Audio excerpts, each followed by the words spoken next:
Hello दोस्तों, कैसे हैं आप लोग। मैं उम्मीद करती हूँ कि आप सभी अच्छे ही होंगे। दोस्तों, आज हम इस वीडियो में सनातन धर्म के प्रमुख आधार स्तंभ भगवान विष्णु से संबंधित प्रचलित प्रसिद्ध विष्णु भगवान की व्रत कथा को सुनेंगे। एक समय की बात है जब ऋषि मुनियों ने ये जानने का निर्णय लिया कि त्रिदेवों यानी ब्रह्मा, विष्णु और महेश में से सर्वश्रेष्ठ कौन है। इस बात का पता लगाने की जिम्मेदारी भृगु ऋषि को दी गई।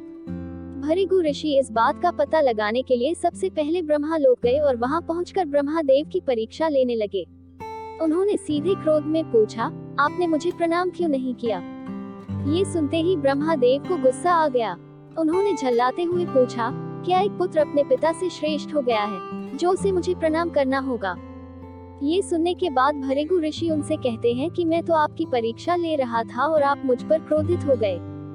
इतना कहकर भृगु ऋषि वहां से सीधे कैलाश चले गए।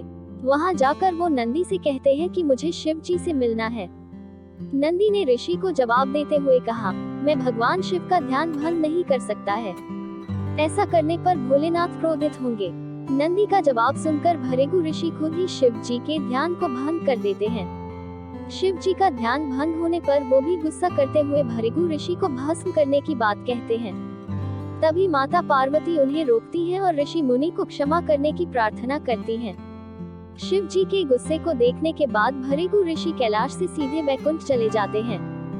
वहां वो देखते हैं कि भगवान विष्णु आराम कर रहे हैं और माता लक्ष्मी उनके पैर दबा रही होती हैं। उसी वक्त भृगु ऋषि सीधे विष्णु भगवान की छाती पर पैर से प्रहार कर देते हैं। इस प्रहार से भगवान विष्णु की नींद खुल जाती है और वो भृगु ऋषि से प्यार से पूछते हैं, हे ऋषभ, मेरे कठोर शरीर से कहीं आपके कोमल पैर को चोट तो नहीं लगी। अगर लगी होगी तो मुझे क्षमा कर दें। ये सुनते ही ऋषि प्रसन्न हो जाते हैं और समझ जाते हैं कि भगवान विष्णु ही त्रिदेवों में सर्वश्रेष्ठ हैं। माँ लक्ष्मी भी ये सब होते हुए देखती हैं। वो गुस्से में कहती हैं, नाथ, उन्होंने आपको पैर से मारा और आप इस तरह प्रेम भाव दिखा रहे हैं। क्रोध में वो भगवान विष्णु को छोड़कर वैकुंठ से सीधी धरती चली जाती हैं और धरती पर ही रहने लगती हैं। माता लक्ष्मी के वैकुंठ छोड़कर चले जाने पर भगवान विष्णु को लगता है कि उनका सम्मान और संपत्ति नष्ट हो गई है। इसी वजह से उनका मन काफी अशांत रहने लगा। फिर वो माता लक्ष्मी की तलाश में धरती चले जाते हैं। धरती जाकर भगवान विष्णु श्रीनिवास नामक व्यक्ति बनकर माता लक्ष्मी को ढूंढने लगते हैं। माता लक्ष्मी को ढूंढते ढूंढते वो वेंकटाचल पर्वत क्षेत्र में स्थित बकुला माई के आश्रम पहुंच जाते हैं।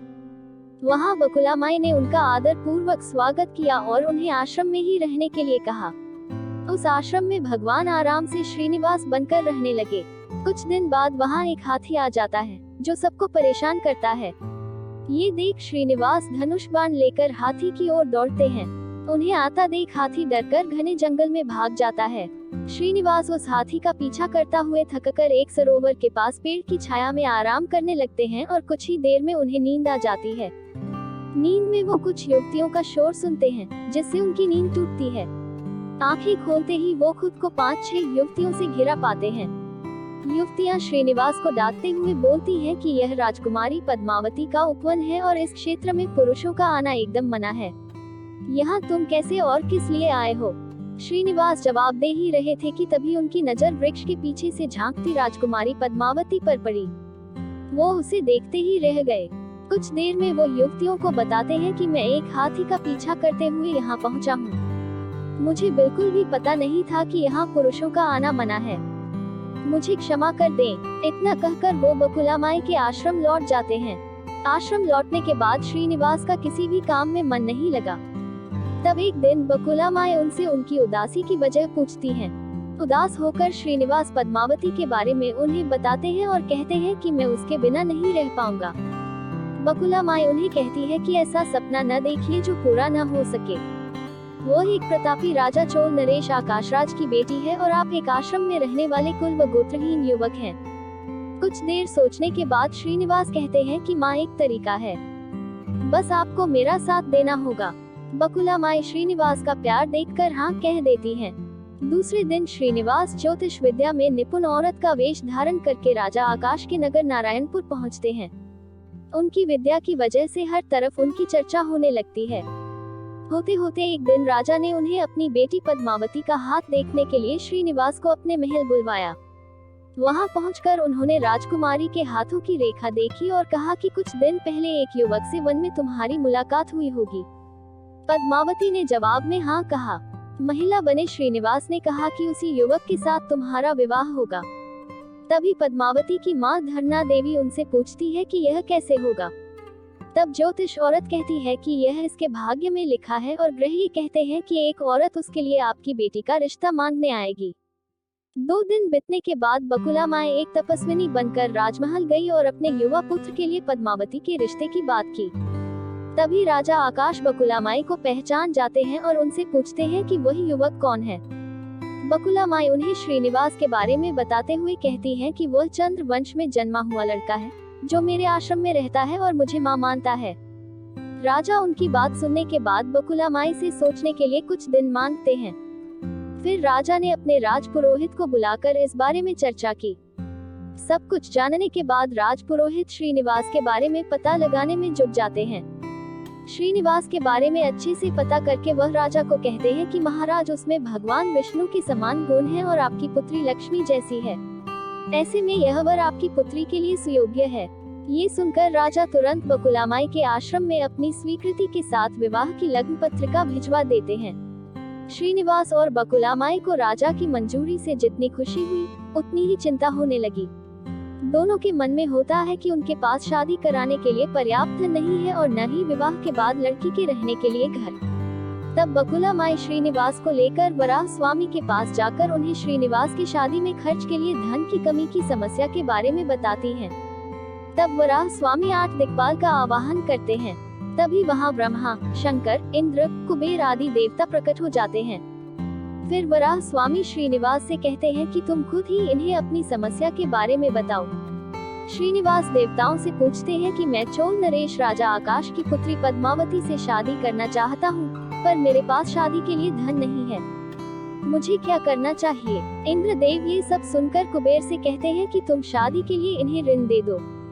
जवाब में कुबेर बोलते हैं कि मुझे ऋण देने में कोई परेशानी नहीं है, बस ये सुनिश्चित कर दीजिए कि मुझे धन वापस कब और किस तरह से मिलेगा। तब श्रीनिवास ने कहा, आप चिंता न कीजिए कुबेर देव, मैं कलयुग के अंत तक पूरा ऋण चुका दूंगा।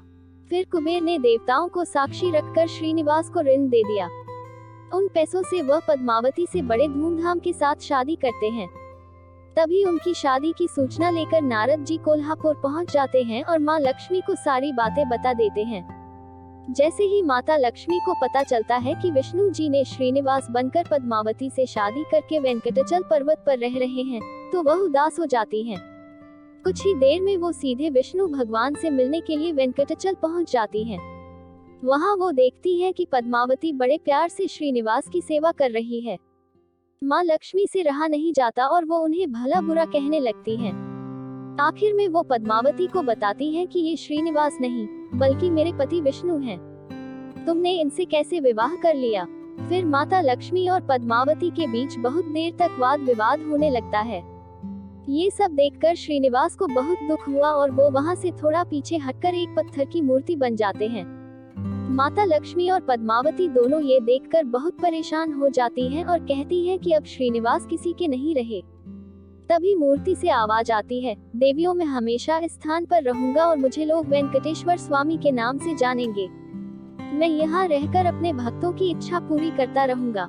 साथ ही मुझे चढ़ाए जाने वाले धन के माध्यम से मैं कुबेर का कर्ज व ब्याज चुकाता रहूंगा।